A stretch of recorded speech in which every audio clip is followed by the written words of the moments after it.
Okay, so then we do the refuge and bodhicitta.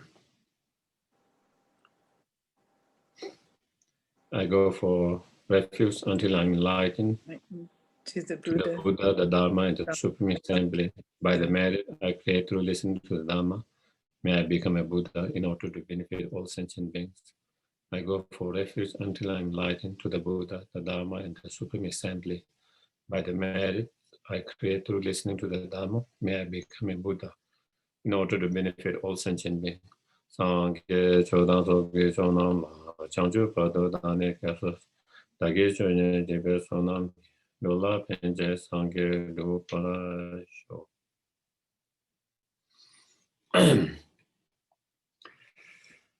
So we have been following the 8 verses of, not 8 verses, sorry, 7 point of mind training. And within that, we completed, we finished the first point, the preliminary, then second point, the actual practice of engaging the practice of the bodhicitta and ultimate bodhicitta and conventional bodhicitta. Within the ultimate bodhicitta, what to practice during the meditation sessions and during the post-meditation sessions. We finished both of them. And then we were on engaging a practice on conventional bodhicitta. And within that also there's what to practice, what to meditate during the during the meditation session and during the post-meditation sessions. And I think we finished during the meditation sessions with a Tonglen practice, and then during the post-meditation sessions, when we are not in a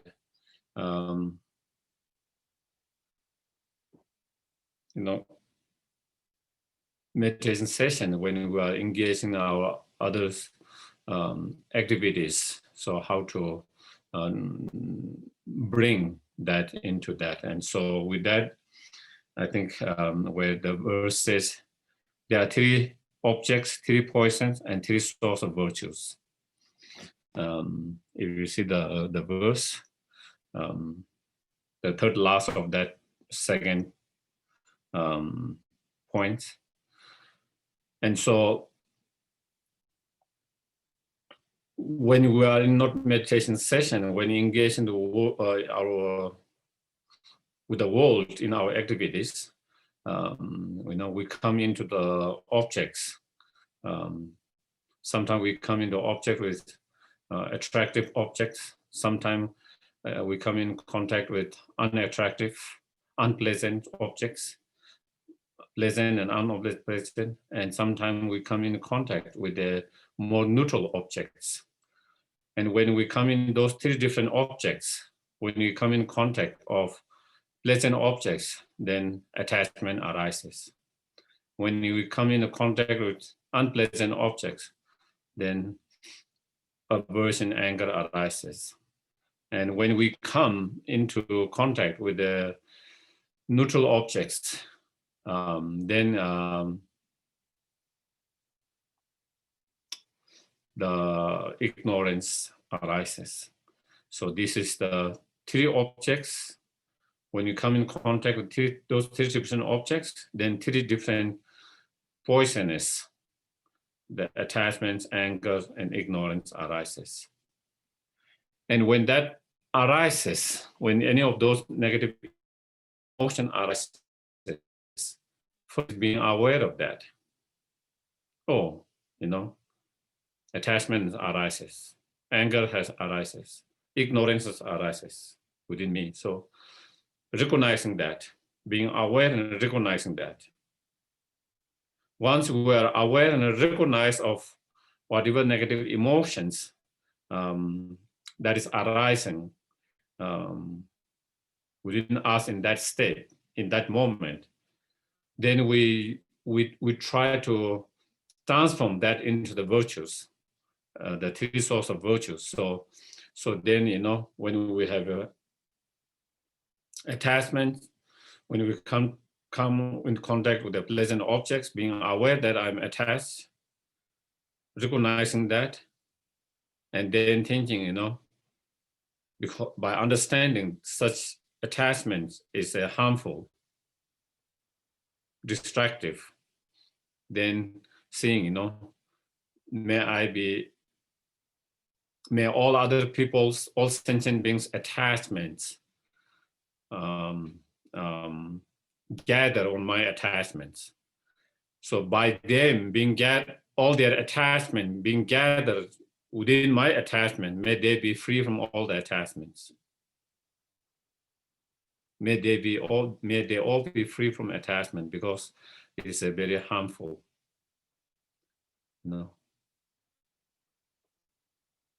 And then we do the same. When you have anger, you recognize and be aware. And then again, by me experiencing this anger, may no one have to experience such anger. And may everyone's anger, dissolve into my anger. And may everyone, all sentient beings, be free from anger. Same when ignorance arises, when we are aware of that, recognizing that. Again, because of this ignorance, all other delusion arises. Because of all delusion, all sentient beings are suffering. And therefore, may all sentient beings be free from those ignorance. May all their ignorance,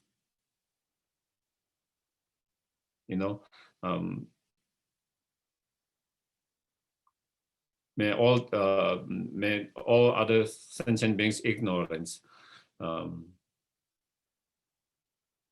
come and gather with my ignorance, and may all sentient beings be free from the ignorance. So in that way, then we change in the source of virtues, those negative emotions, then we transform them in the virtues by cultivating a positive thought, a compassion thought, and wishing all sentient beings to be free from all these delusions, and taking on ourselves all their delusions, so that they don't have to. So that is the verse, so during the, and then remember this by repeated recollections, practice every activities by these words. And so, when we engage in the practice of, bodhicitta and tonglen, we try to recollect, remember all the time, and sometimes it is helpful to memorize some of the verses, such as like Nagarjuna's verses, where may all sentient beings suffering and cause of suffering ripen on myself, may all my happiness and cause of happiness ripen on others. Or there are many other verses like in Lama Chopa, or also in many similar verses. So we try to memorize them, and time to time we try to repeat that with the words. While we repeat the word, we try to contemplate as much as possible. And you can do that while you are driving. You can do while you are working in the kitchens, while in the gardening, any times. And sometimes you can write those verses, and you can have, on maybe in your bathroom, in your kitchens, in your living rooms. So when you find you, because a lot of time we know the practice, we know the teachings, but a lot of time we forget. We have to be reminded all the time. And so therefore, having that verses at different places, and each time you see it, it reminds you. And then you try to take a few moments to contemplate, reflect on that subjects, and so in that way, then we keep the practice that we did during the meditations, we keep it alive even during the post meditations. even though we're engaged in other activities, but at the same time, we are keeping the practice very much alive, because time to time we try to reflect, time to time we remember, and we try to use different methods to remind ourselves all the time. It could, you can have on the wall, or you could have in your phone, every couple of hours reminding you, some kind of, you can have a certain ring that remind you of that particular, whether it's a bodhicitta, tonglen, even it means just few seconds, It doesn't have to be 1 hour or 10 minutes. It can be just 2-3 minutes, but basically reminding ourselves all the time with that practice. So using that. So then three is transforming the adversary or difficult or challenging situation into the path. So that is the third point, transforming and changing adversity, challenging, difficult situations, experiences into the path. I guess maybe this is a good time to do that. Of course, we are never, there is always opportunity all the time in our life to practice that, but especially now in such environment at the difficult, I think these teachings become even more relevant, and the opportunity to apply even more so now, even though it might not be so easy sometimes to apply them, but we have to try to apply as much as possible, So when the container and its content are filled with evil, change these adverse circumstances into the path to full awakening. So, when the environment, container here meaning the environment, the external, the world that we live in, and its content are the living sentient beings, the sentient beings. So, so the environment itself, the external environment itself, or the sentient beings that live in that kind of environment, when they are filled with a lot of negativities, a lot of unkindness, a lot of violence, a lot of cruelty, a lot of suffering, pain, then how to change and such. We have to change such a difficult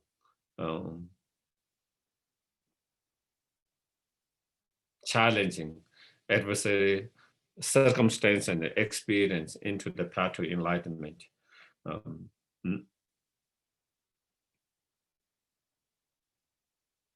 And how we do that, and when those happens,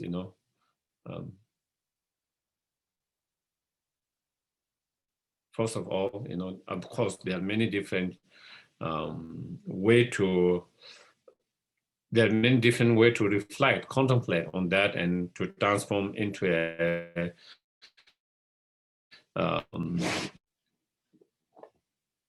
into the path, and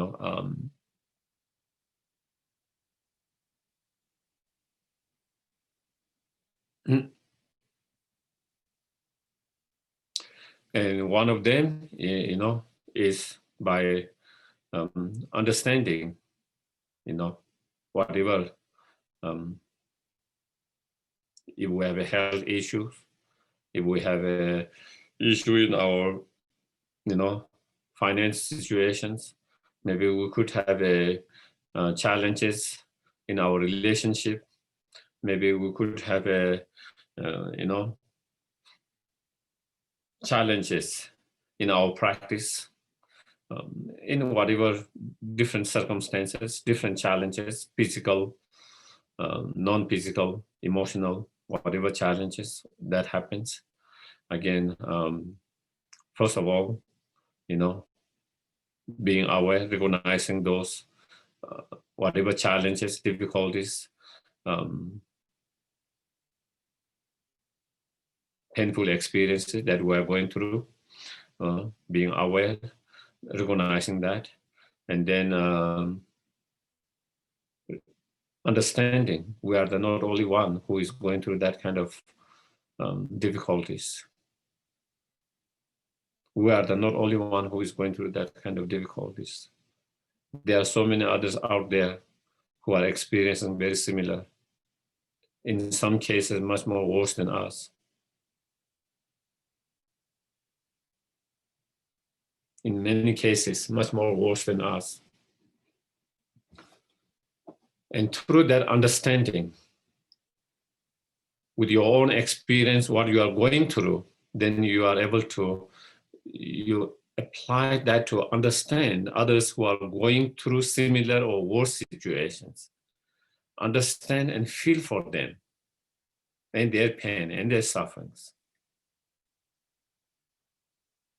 And through that, when you are able to understand and feel their pain and their sufferings with your own experience, then you can feel compassion for them. You can feel compassion for them. Because you feel their pain, their suffering. You understand and you feel it. And so then when you have that feeling, then, you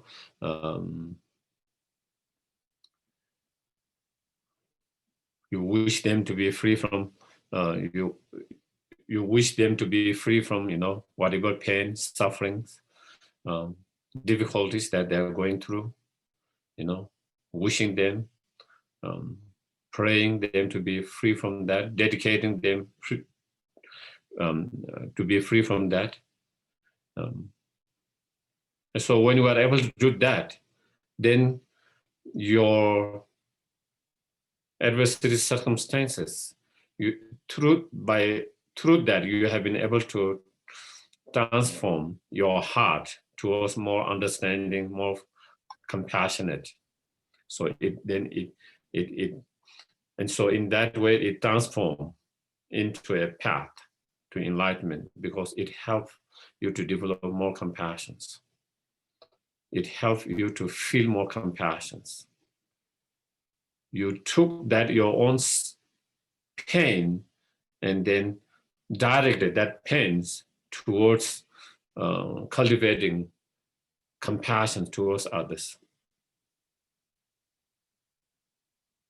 Instead of being, obsessed with my pain, my sufferings. That's what we do a lot of time. Why am I experiencing that? I shouldn't be experiencing that. What have I done wrong to me to experience that sense of feeling of victim or some kind of, and that is, we become so self-obsessed with our pain and suffering and just thinking. We are not aware of others' feelings, others' pain, others' sufferings, because we are so, obsessed with our own pain and suffering.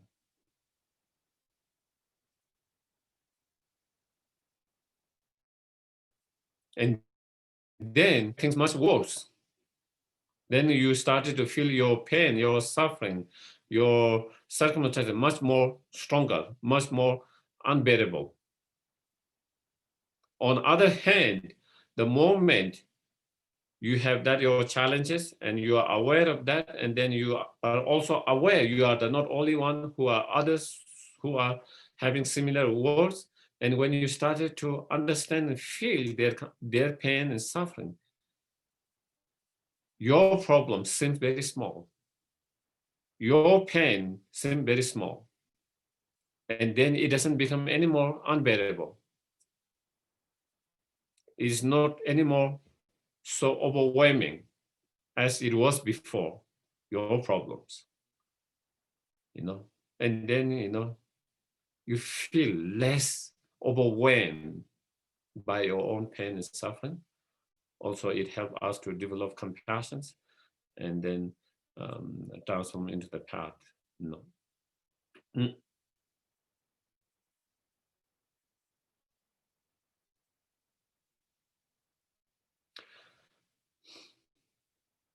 And especially, we can also think the people who are creating, any sentient beings who are creating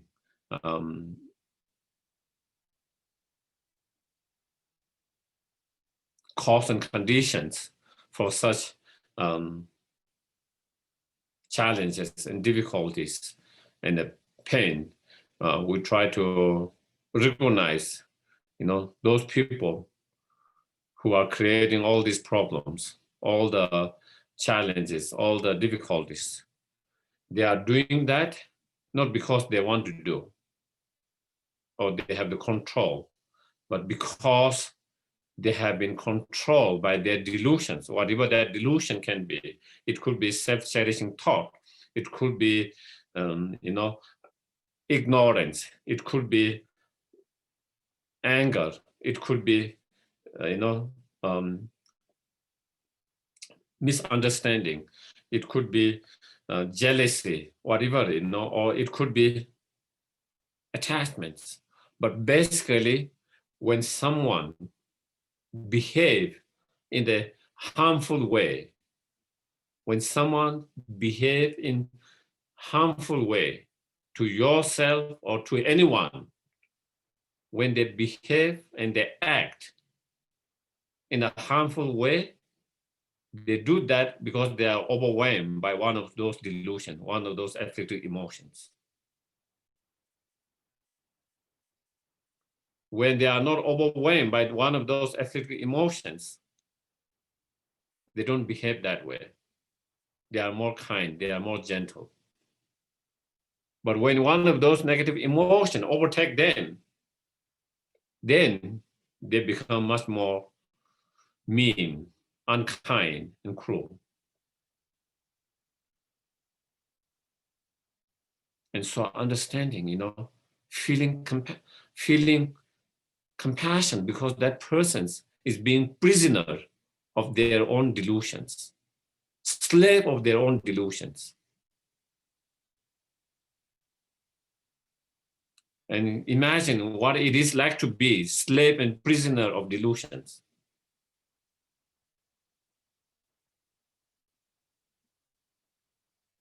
When we are become a prisoner, or when we become a prisoner or slave of our own delusion, for example, sometimes anger is so strong it take over us. And when anger take over us, we behave a little bit more unkind way. And what it is like to be in that state? Is this a pleasant? We can understand our own experience. Is it a pleasant? Is it something you want to be in that state? We know it is unpleasant and we don't want to be that state. But sometimes it take over us. And because we have no control over that, and when someone doesn't have the tool, to deal with that, when someone doesn't have the tools and method to deal with those negative emotions, then they are totally overwhelmed and overtaken by those delusions. And because of that, not only they experience so much pain themselves, but also they engage in such a harmful, painful actions towards others. And because of such harmful, painful action towards others, they also experience consequences of that in the futures. They create a lot of negative karma, and they have to experience all the consequences of those negative karma. And also people dislike them because of their such behavior. More and more people dislike them. And they know that. And imagine how painful it is when you know so many people dislike you.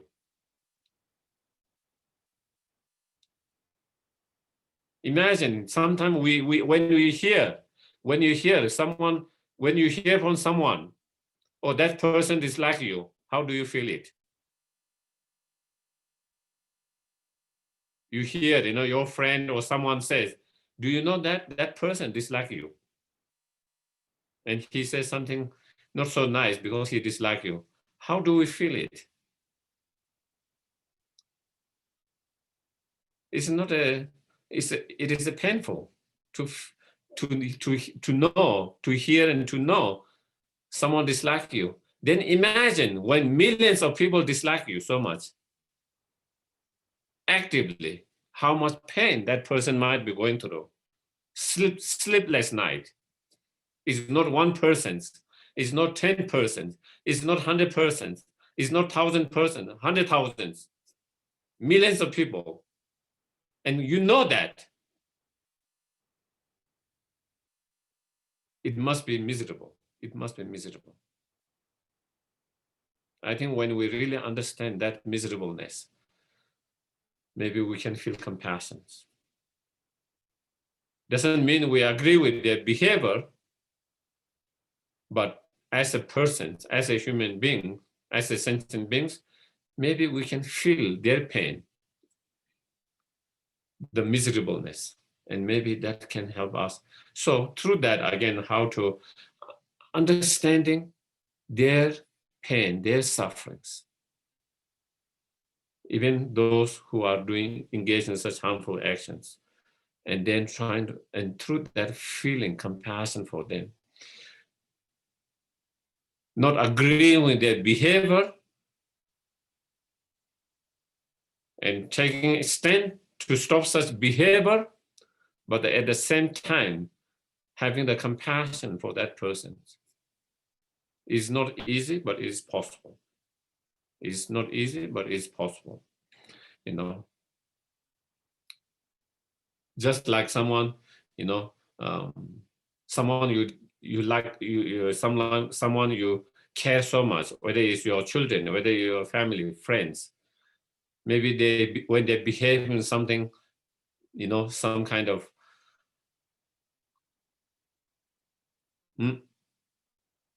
unkind behavior, harmful behavior, we don't agree with such behavior, and we try to correct them. We try to encourage them not to do that, but at the same time, we still have compassion for them. So we can see it is possible. We still have the concern, the love and compassion for that person. At the same time, we don't agree with such behavior, and we try to discourage, and we try to take every actions that we can stop them from doing that. But at the same time, we still have that feeling of closeness, compassion, understanding. And so I think if we can do that, then I think it will be less painful to yourself, because then you will not be so much anger, because you have compassion. Instead of anger, you have compassion. Instead of anger for that person, instead you feel compassion for that person. You feel compassion instead of anger, you suffer less. You suffer less. You create less negative karma. And also you are not contributing towards the fire of that negative energies, because there is already anger from the other side, and the fire of that anger that is burning other people's. Then when we become ourselves anger, And when we act that anger, then we ourselves also contribute for that fire, you know. Um, so then, um, so that is another way of transforming into the path, you know, through that way of seeing, to be able to really differentiate the behavioral actions and the persons and the suffering of the persons. Mm.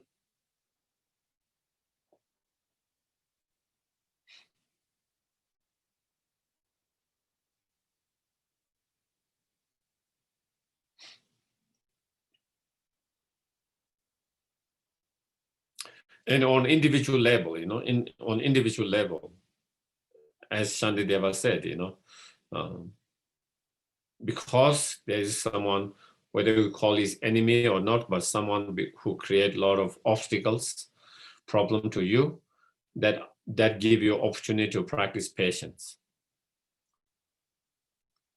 And because it gives you opportunity to practice patience, and if you take that opportunity and if you apply that, then there is an opportunity for you to perfect and complete the practice of patience.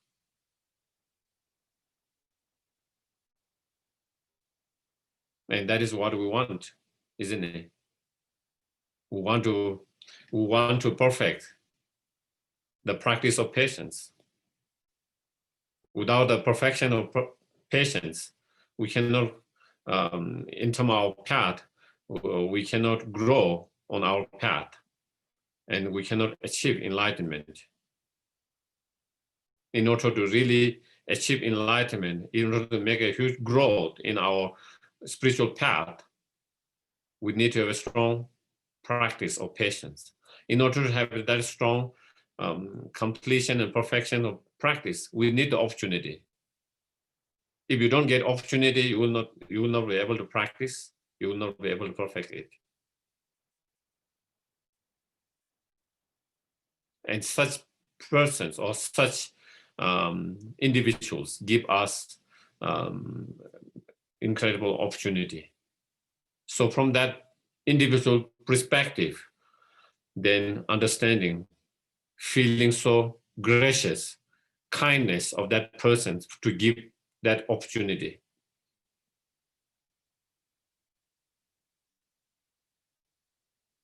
And when you feel, you know, kindness of that person for giving that such an opportunity, then there's no reason for you to feel angry with that person. When I feel someone is very kind to me, I feel compassion for that person, not angry for that person. So when you feel the very act, that very act is act of kindness, is act of kindness because it gives you opportunity. And by utilizing that opportunity, you have this huge potential to spiritually grow and expand. And then through that, again, then again, we're able to transform that into the path.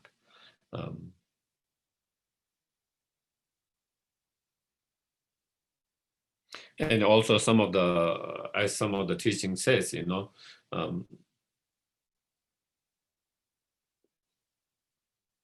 sometimes, even though we are, you know, still not free from the delusions, still we are in samsara. Sometimes when the things are going well, we forget it. We forget that we samsara. Forget that we need to still walk on. You know, when things are going well, smooth, not so much challenge, not so much difficulties, we get distracted from our practice. We get distracted from our practice. And then we feel, you know, oh, then we are not aware we are still in samsara. Still, there is a lot of negative karma and delusion that we need to deal with. And then when someone create such a situation, circumstances, environment that put us into a lot of challenge, difficulties, and painful experience, then it reminds us, oh, you know, it reminds us we are still in samsara. We are not free from all the problems. We are not free from all the sufferings. We are not free from all the difficulties. Sometimes we forgot. It's reminding,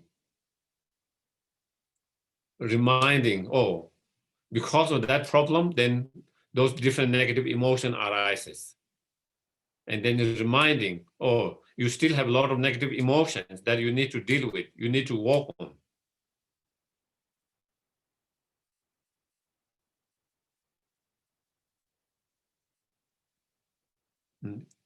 And in that, so in that way, then we started to appreciate, because that person really wake up us.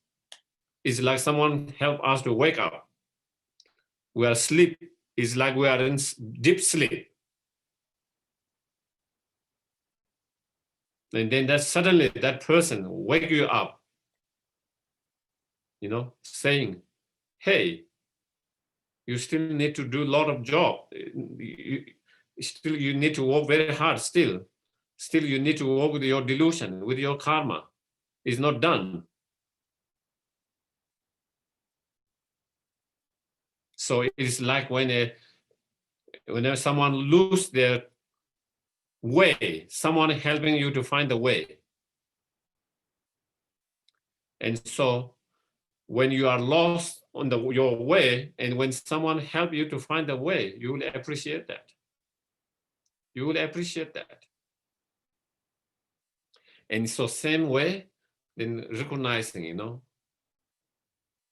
I was losing my way, and then because of that person's such actions and behavior, now I'm being reminded and I'm being shown the way, on the help me to find the way.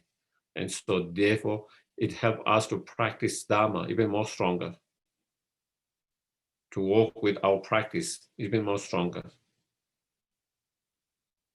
So that person's behavior help us to improve and increase and our practice more. And so from that perspective, when you really understand that, when you really feel that, then you will start to feel appreciations.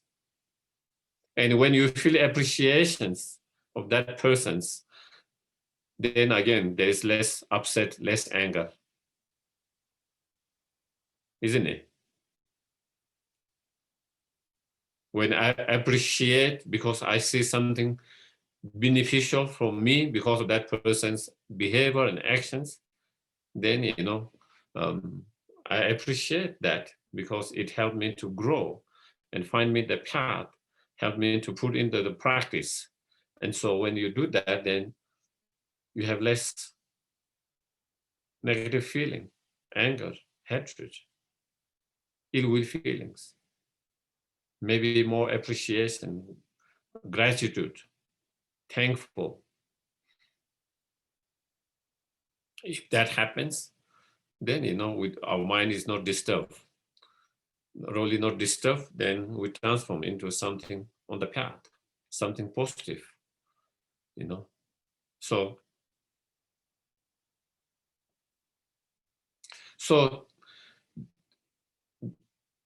there are so many different ways of applying that from different angle, from different point of view, to really transform those into the path. So that is what it is. Utilize every immediate circumstances for meditations. And so that is what, you know, every circumstances, whatever circumstances happen, we try to apply in our meditation, in our practice. Instead of waiting for the right circumstances for us to practice, to meditate. That is normally what we do, We are hoping and waiting to find the right time to meditate, right time to practice. And we have been waiting until so many years and we haven't been able to find, and probably we will be waiting till very end, hoping that time will come that we are trying to find. Instead of that, whatever happens, bad things, good things, immediately try to apply the teachings. Try to apply the teachings and try to put it into the practice, into the meditations.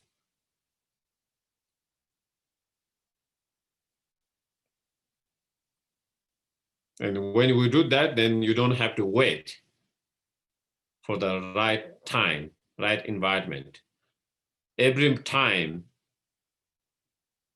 every moment is the opportunity to practice.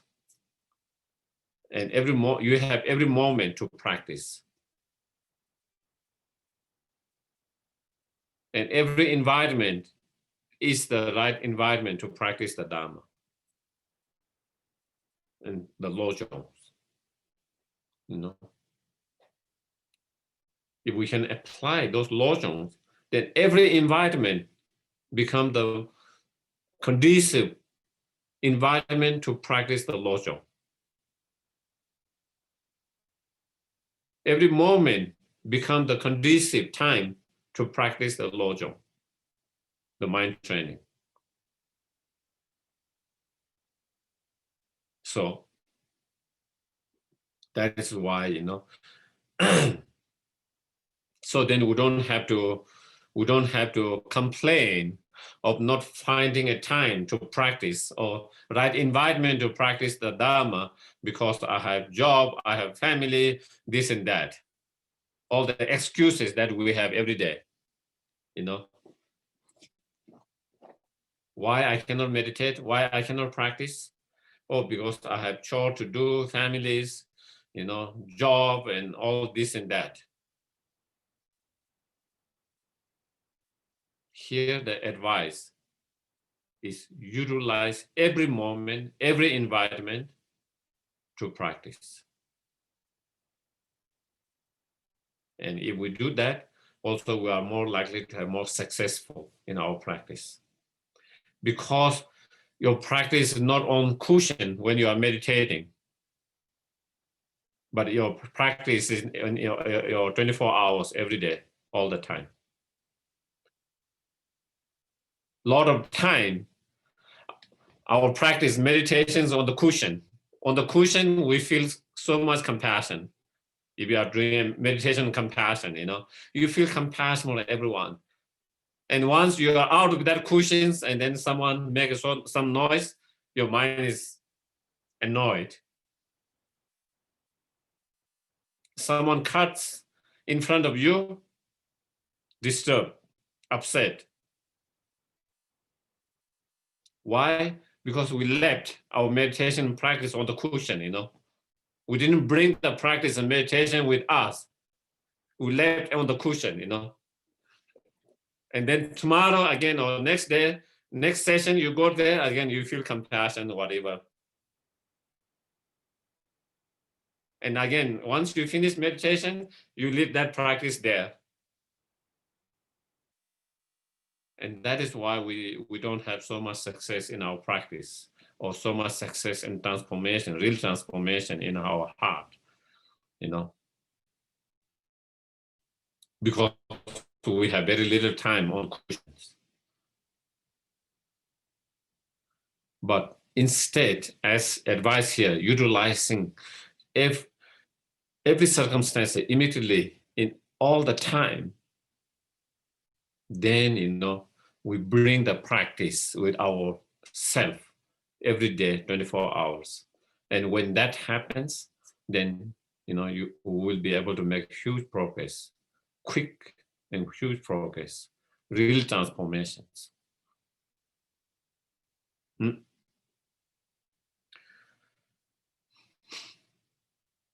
And then possess the four preparations of the highest means. So in the Lojong, they talk about four preparations for the success of our bodhicitta mind, both ultimate bodhicitta or awakening mind, as well as conventional awakening mind. For the success of those practice and meditations, we need the support to clear the obstacles, clearing the obstacles, and gathering the conducive conditions, clearing the obstacles and gathering the conducive conditions so that our practice and meditations on the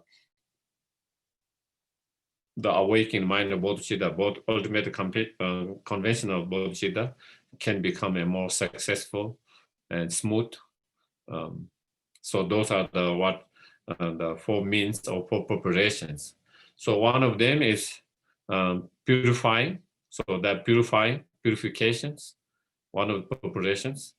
So purifications is clearing the obstacles, clearing the obstacles, cleansing, whether we say purification or cleansing and purifying the obstacles. And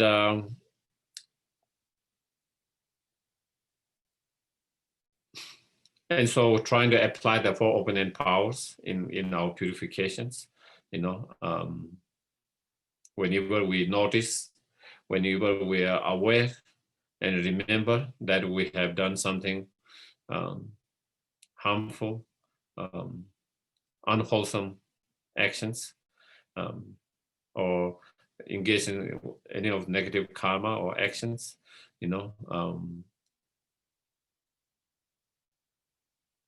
being aware and then regretting for having engaged in such actions, and then the power of the remorse or regret, and then making a strong resolutions not to make the same mistake, not to create same negative karma in the future, the power of resolutions, and the power of reliance on objects, going to refuge and generating bodhicitta mind,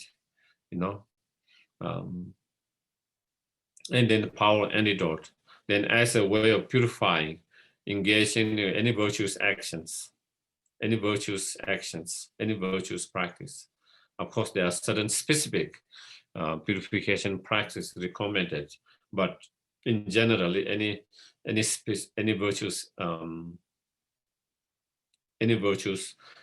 practice, and so of course there are some recommendations, specific practices, by relying on the mantras such as Vajrasattva mantras, and then of course visualization and many practice involved with that, or relying on the name by reciting 35 Buddha names, doing prostration and other practice that's related with that, or meditating on emptiness, meditating on the emptiness of the negative karma itself, the actions of creating negative karma, the negative karma itself, the act of creating, and yourself who is the creator, so meditating on emptiness or all of that, or creating a holy objects as a way of purifying, so those are some of the 6.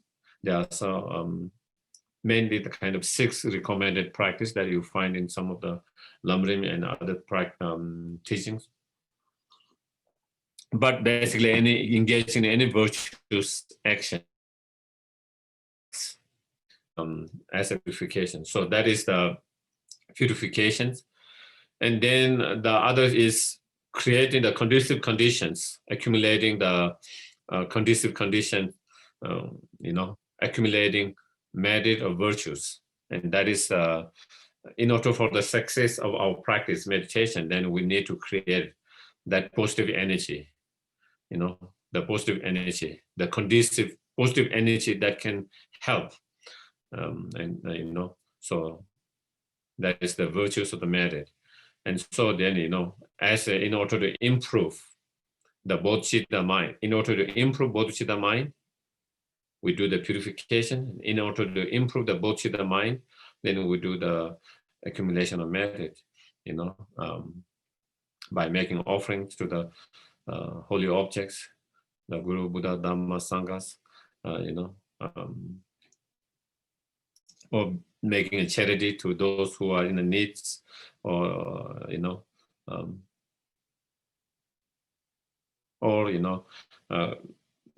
paying homage, such as circumambulating, and also paying homage, respect to the holy objects, and so forth. Engaging in many other different virtues, many different virtues act in order to create more merit and virtues, so that we can have more success in our practice on both two bodhicitta. So that is the second preparation about the four. And the third one is, in the Lojong, they explain about, sometimes there could be some kind of spirit, that might be creating some kind of obstacles to us because of our karmic connection from the past. Maybe we have heard them in the past, and because we have heard them in the past, so as a consequences, there might be some kind of unseen energy, unseen negative energies, such as spirit, that might be harming us, and creating obstacles. And so then again, trying to make an offering to them, and then trying to make offering to them and say, trying to develop a compassion to them, trying to create compassion for them. And so by creating compassions, love and compassion, then we can reduce that harmful energy from receiving that harmful energies. Because once we try to really develop love and compassion, even those spirit, they can feel it. They can feel your love and compassion. When they feel your love and compassion, then they don't want to hurt and harm. Just like we human beings, when you feel someone's love and compassion for you, you don't want to hurt and harm them. In the same way, then they stop creating obstacles, creating harm. And that is one of the best way that is how the Buddha subdue the maras through the meditation of love, compassions. And same, His Holiness always advised that, when you feel, if someone feel they are being harmed or hurt by some kind of unseen energy, such as spirit, then he encouraged to practice meditating love and compassion for them, and also seeing, saying that you are trying to, whatever you are trying to create obstacle or harm to me is because of my, because I owe you debt, karmic debt from the past, because I hurt you in the past. That is why that you are repaying the karmic debt. So I have no complaint, I have no anger, I have no, so in order to repay that debt, if you want to harm, if you want to create obstacles, so be it. Create more obstacle, harm more. And so being able to kind of, instead of fighting against it, then trying to, once you accept it again. So that is the Lojong,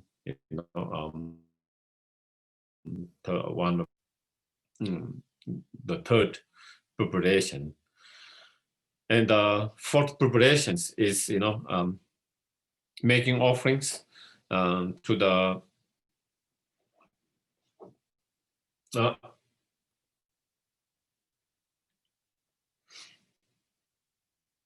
to the Dhamma protectors, making offerings to the Dhamma protectors and requesting them to help us to clear all the obstacles and to gather all the conducive condition to practice the Dharma in general, and especially here to practice the two bodhicitta mind. So again, Dhamma protectors are those who have make a promise, those who have made a promise to help and support those who practice the Dharma. And so since they have made that kind of promise and that kind of commitments,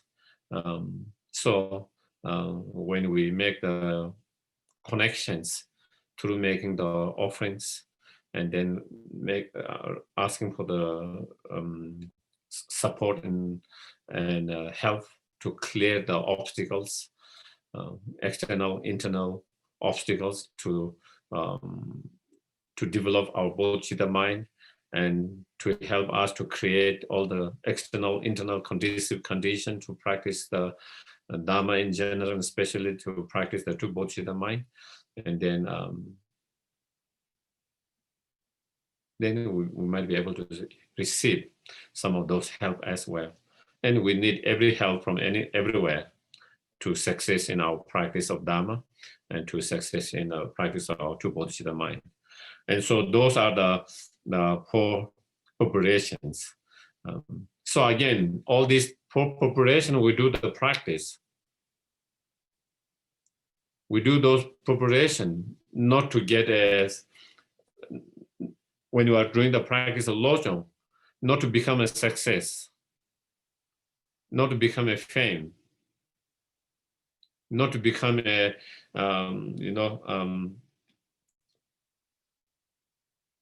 but to be able to increase and improve our Dharma practice, and especially the bodhicitta, two bodhicitta practice. So always, whatever any kind of preparation that we do, remembering that I'm going to do this practice so that I can improve my practice on bodhicitta mind, so that bodhicitta practice can be more powerful, more strong, so that I can develop, maintain, and increase my bodhicitta mind.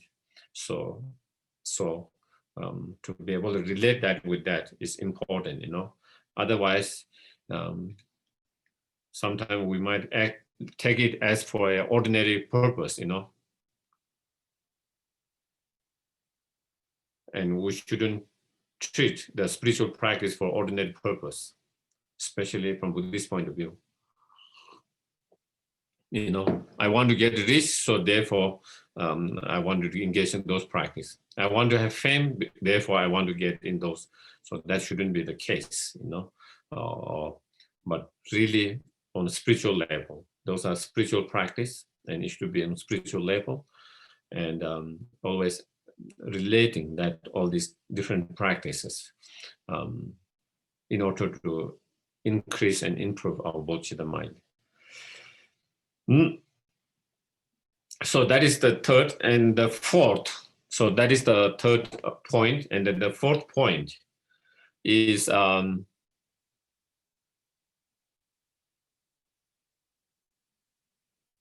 integrating all the practice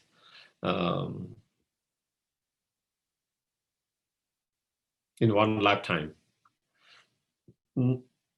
Integrating all the practices in one lifetime. Okay, so that is the fourth point. And in terms of the verse itself, gather together the abridged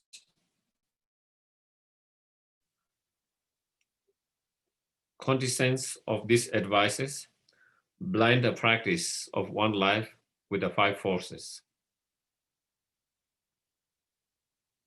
So here it explains about the five forces, the practice of five forces that we integrate in our lifetime, and five forces at the time of death. So And so first it explained the practice of 5 forces that we integrate in our life, where we're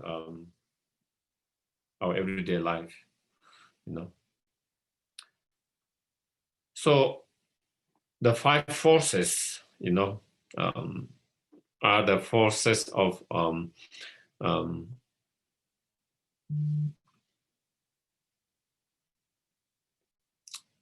motivations or intentions, the force of the power or the force of meditations.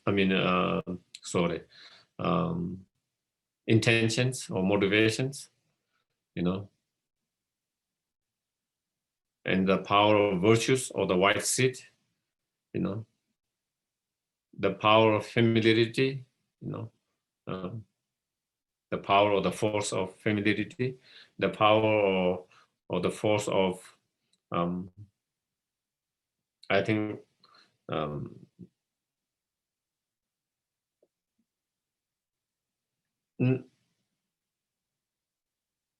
destroying the negativities. I think Lama Sopa Rinpoche kind of translate blaming the ego, destroying the negative emotions, or selfish attitude, and the power or the force of prayer or dedication. So those are the 5. So how to apply them in our life? The first is the power of motivation or intentions. So every day when we get up, if possible, the first thing is to generate a good motivations for,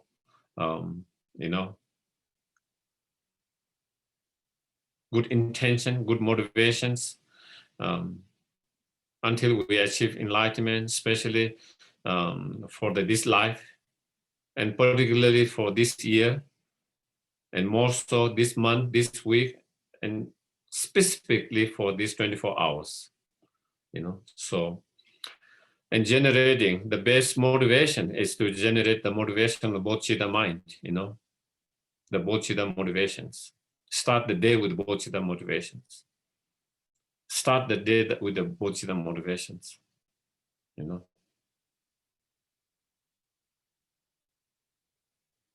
And of course, you can spend more time or little time on that to generate that strong bodhicitta motivations.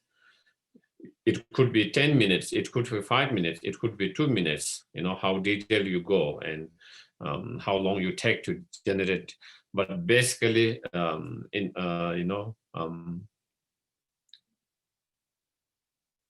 one way, one example, one simple example, and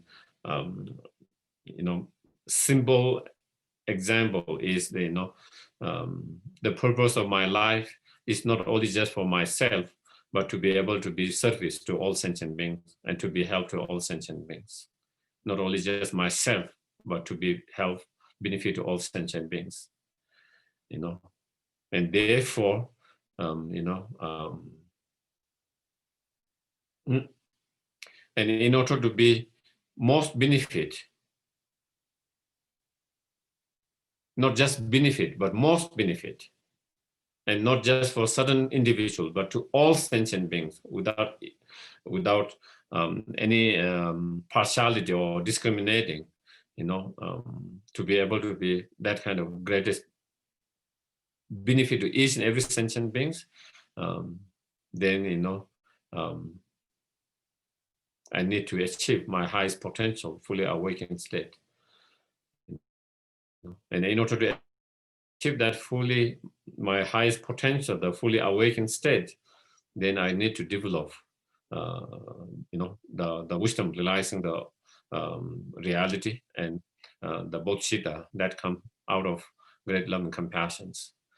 And in order to practice those bodhicitta, 2 bodhicittas, so therefore I'm going to try as much as possible to engage in the practice of 2 bodhicitta mind until I achieve enlightenment. And I will try all my effort in this life especially I will for even more strongly this month, this week, and especially this 24 hours, I will be more mindful of that, and I will try to apply as much as possible this to Bodhisattva mind during the day. I will try all my best, to be more kind, more compassionate to others, not to be upset, angry, and act hurt and harm others out of such anger and hatred. So I will try all my best, watch my mind, being mindful of my mind, and then I will try all my best. And in order to practice the to Bodhisattva mind and to be help to sentient beings, then of course I need to practice as much as possible all the time. Also, I need to be healthy. If I'm not healthy, I will not be able to practice. It will be more challenging to practice. Also, to be able to practice, I need the circumstances, the necessities, the shelter, the food, and all of that. And for that, then I need to walk. I need to walk. I need to eat. I need to do exercise. So whatever I'm doing these 24 hours, whatever exercise, whatever cooking, eating, drinking, and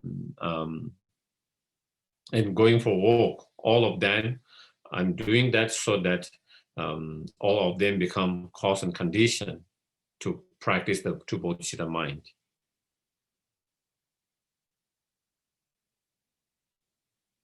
And even sleeping, because we need to be healthy to practice, then to good health, and I need to sleep, But so relating all whatever we do 24 hours towards that Bodhisattva in developing and increasing to Bodhisattva mind.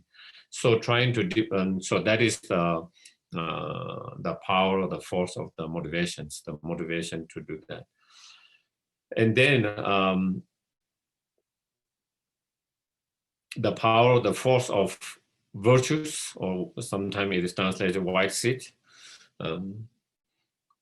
but basically virtues, So while the main practice, the main practice is the true Bodhisattva mind.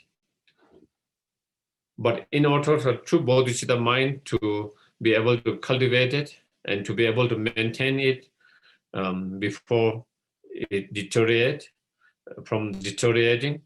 or to increase and improve that, we need to engage in many other virtues, practice that support that. Just like in order to keep the tree, let's say you have a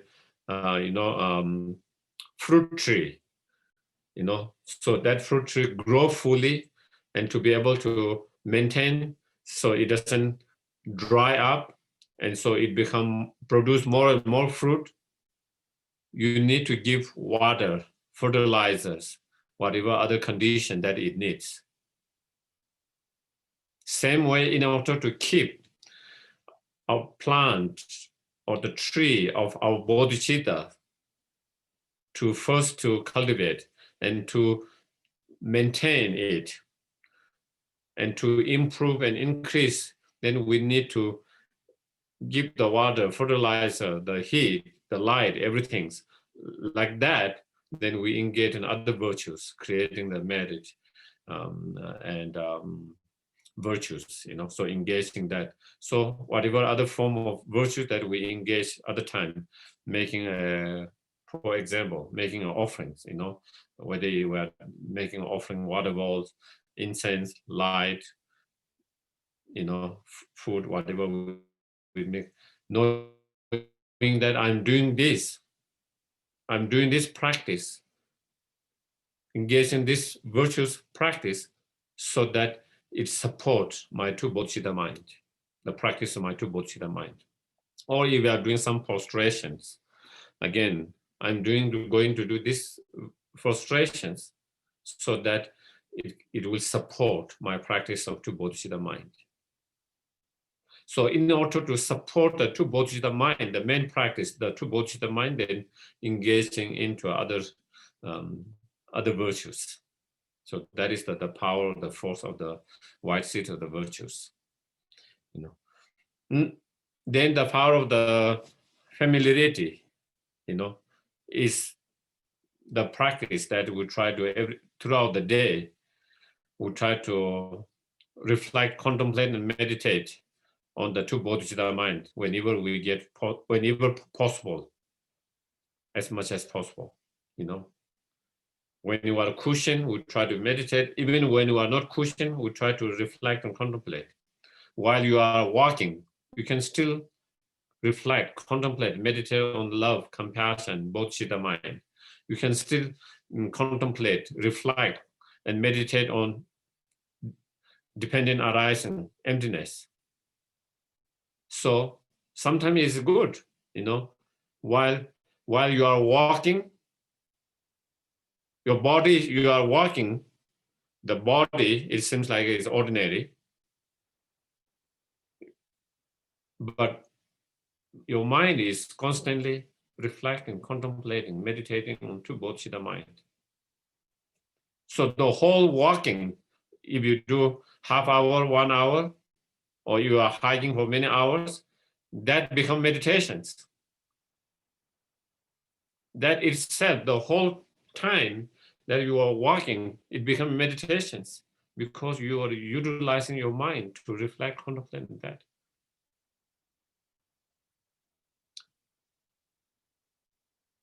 And you can do that while you are eating, same thing. You can also try to reflect, contemplate while you are eating, while you are drinking, while you are cooking, while you are washing. Sometimes maybe it might be a little bit difficult when you are cooking, to be able to contemplate, concentrate while you are cooking, at the same time reflecting on those, but once you get kind of used to it, it is possible because you don't have to think so much. You can immediately go into that because you are so used to that. With that familiarity, you just think a little bit and your mind go in that state kind of naturally. So it doesn't require effort, so much concentration, so much effort,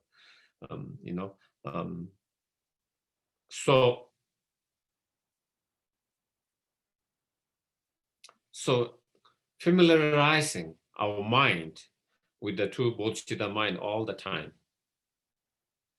And as we reflect more and more, as we concentrate more and more, as we contemplate and meditate more and more throughout the day, then with that familiarity, the practice, the two bodhicitta become more and more spontaneous, become more and more natural, become more and more effortless. At the very beginning, we need more effort. And as we practice, and with that, keep on repeating that exercise in your mind again and again, and because of that familiarity, then after some time, it requires less effort. Less effort. You go in meditation, you just have to think a little bit and your mind just go into that state, kind of naturally, because of that familiarity. And slowly, then you don't even have to think. It just comes spontaneously all the time. And that is where we want to reach, to be able to have that kind of the two bodhicitta spontaneously, naturally, effortlessly all the time. At this point, we need to familiarize it through practice, repeating the meditation, the reflection, contemplation again and again and again. So that is the power of familiarity. And then the power of the overcoming and destroying the selfish attitude or blaming the ego. So throughout the day, when something goes wrong, something bad happens, and sometimes sometimes, and it could be physical, it could be emotional, mental, sometimes physically we don't feel right, we have some issues, sometimes we are having some issue with someone, our mind is disturbed, something happens, or sometimes, different emotions arises, fear arises sometimes worry arises, sometimes anger arises, sometimes frustration arises, sometimes feeling impatience arises, sometimes strong craving arises, strong desire craving arises, sometimes ignorance arises. So those different things happens, and then again, being aware of that, what is happening, recognizing that, and then saying, you know what, why I'm experiencing that? Because of my selfish attitude. Because of my selfish attitude. That is why I'm having all these negative feelings, negative thoughts, feelings, and experiences, this unpleasant experiences. Why all different unpleasant experiences I'm experiencing? Every time when I experience or emotional unpleasant experiences, being aware and knowing that, I'm experiencing those unpleasantness experiences because of that selfish attitude, that self-centeredness. The very root of this, all of that, is self-centeredness, selfish, and self-grasping ignorance.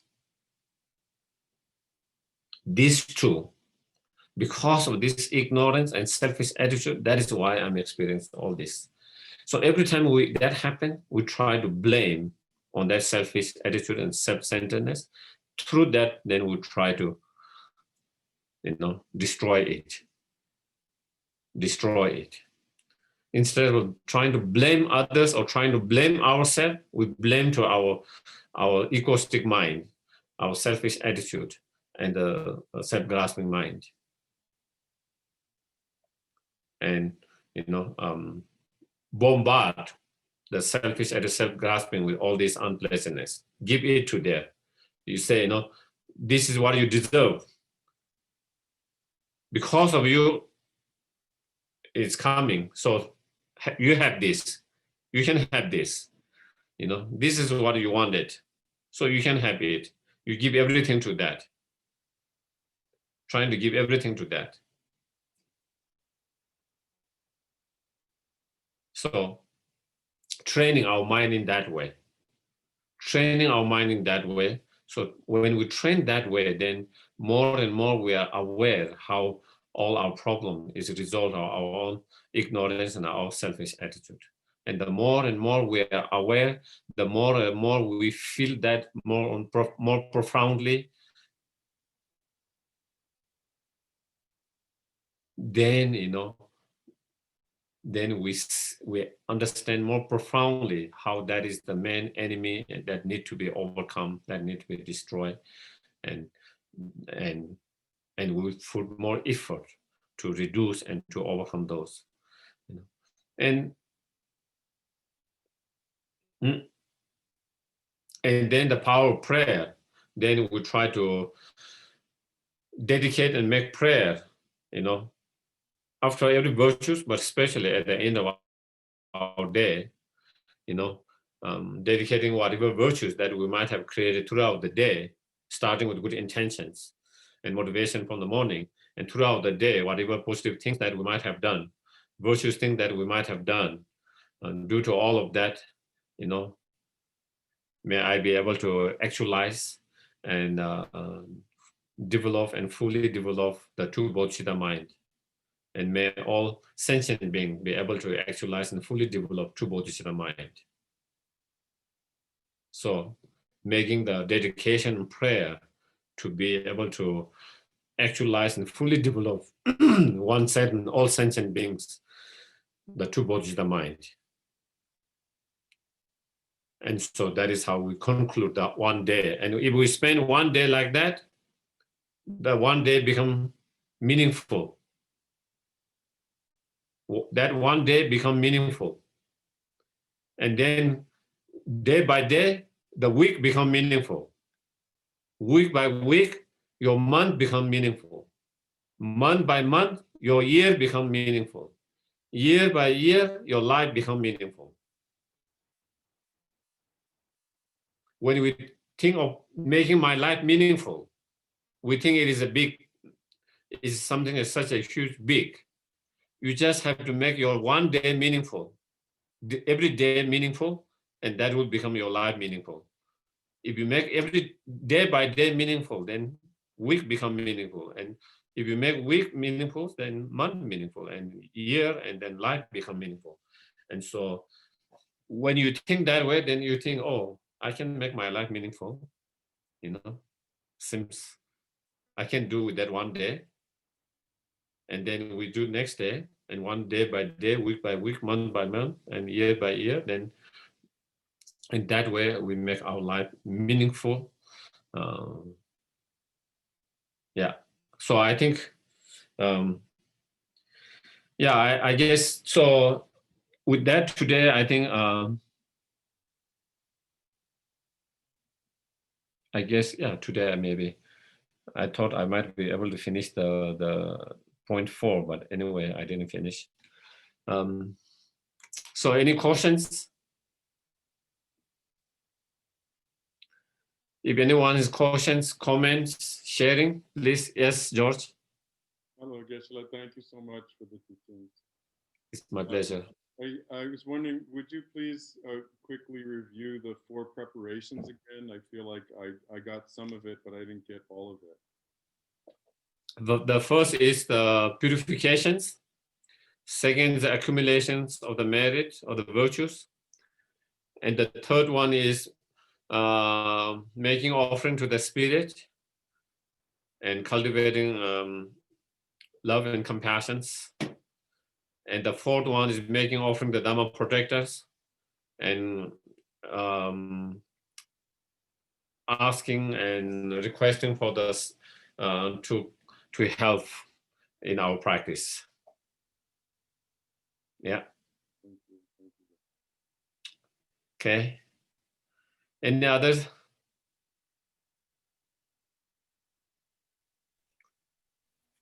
Geshe, thank you so much. Yes.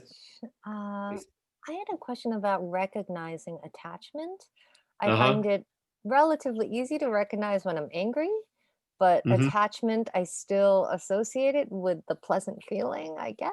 And I'm wondering how to better recognize attachment as something negative and separate it from the pleasant feeling that I get. I think maybe when we have that kind of feelings, I think maybe it might be helpful to think, okay, if someone take away that object that I'm feeling good about, pleasant now because of that objects. If someone take that object, will I be disappointed? Will I be unhappy? That will be easy way to identify whether it's attachment or not. If it's just a pleasant feeling, it's not attachment. You feel good about it. If someone take away, it's okay.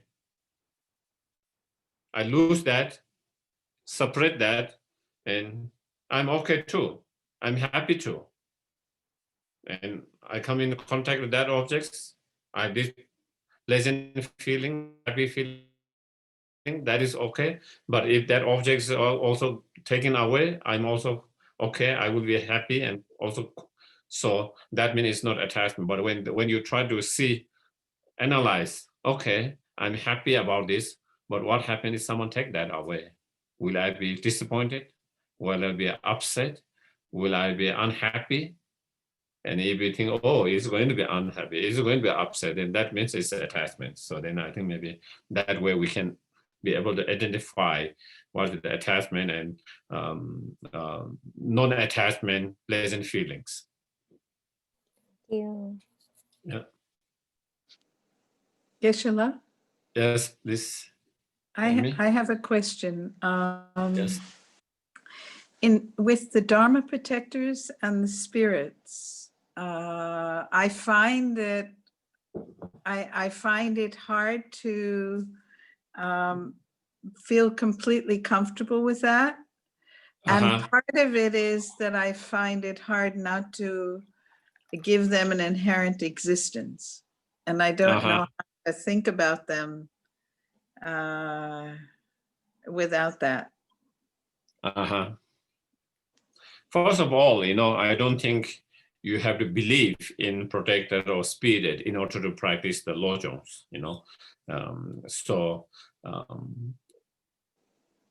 like for preparation, there is for preparation, but it doesn't mean if you don't practice all these preparations, you cannot practice the lojong, even without doing those practice, still you can do the lojong, These are a practice that is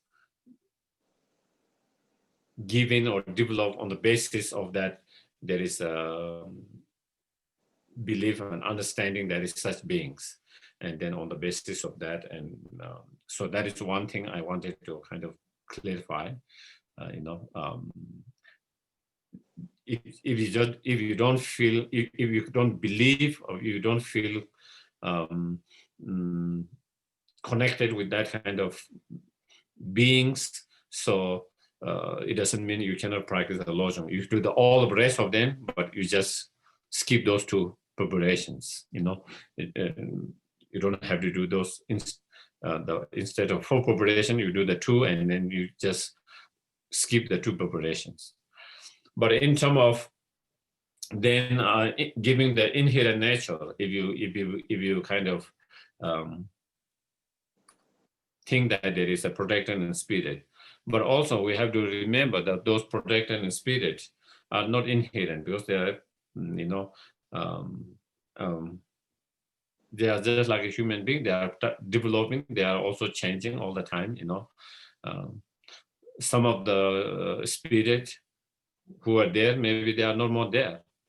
They have taken rebirth, and some other spirit who were not there before, now they are there because from another realm they have taken rebirth. So it's not like permanent spirit that is going to be there, Just like human beings comes and goes, spirit comes and goes, different spirit comes, different spirit goes, and same with the protectors, Some of the protectors have developed more, Some of the protectors who are ordinary before, maybe they have become more enlightened now. And some of them,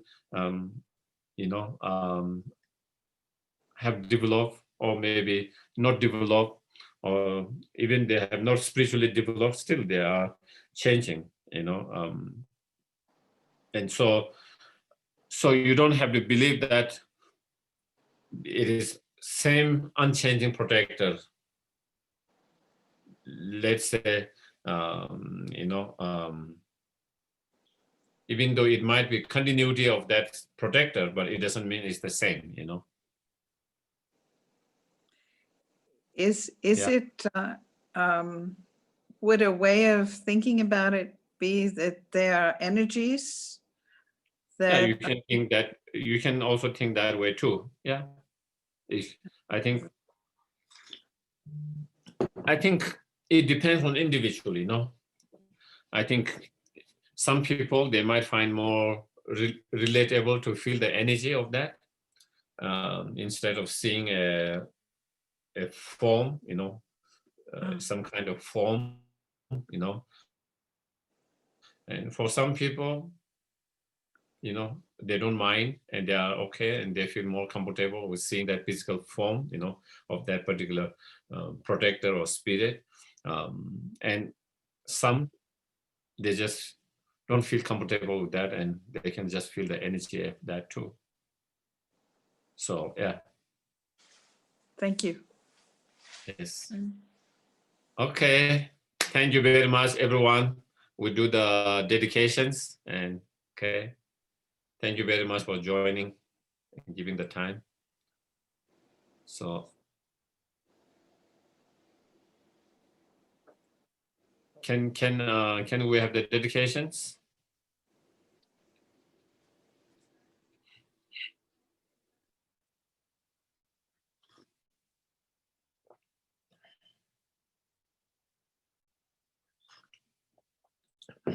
Okay, thank you. May all beings everywhere plagued by the suffering of body and the mind obtain an ocean of happiness and joy by virtues of my merit. May no living creature suffer, commit evil, or evil fall ill. May no one be afraid or belittled with a mind weighed down by depression. May the blind see forms and the deaf hear sounds. May those whose bodies are worn with toil be restored on finding repose.